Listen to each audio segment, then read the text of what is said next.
মধ্যরাত পেরিয়ে গেছে। ড্যানিয়েল শেষ সাবওয়ে ট্রেনে উঠল। পুরো বগি ফাঁকা। শুধু এক কোণে বসে আছে এক অচেনা নারী। নারীটা এক দৃষ্টিতে তাকিয়ে আছে তার দিকে। না নড়ছে, না চোখের পলক ফেলছে।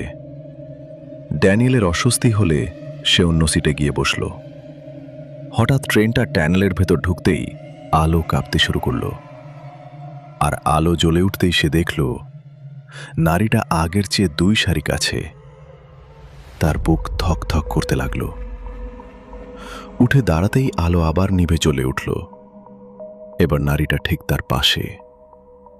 ঠান্ডা একটা হাত ধীরে ধীরে তার হাতে স্পর্শ করল।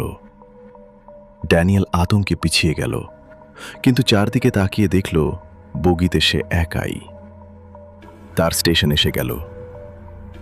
স্বস্তির নিঃশ্বাস ফেলে সে নেমে পড়ল। কিন্তু ট্রেনটা দূরে চলে যাওয়ার সময় জানলার কালো কাঁচে নিজের প্রতিচ্ছবি দেখতে পেল। আর তার পেছনে দাঁড়িয়ে আছে সেই নারী, ঠোঁটে ভয়ঙ্কর এক হাসি।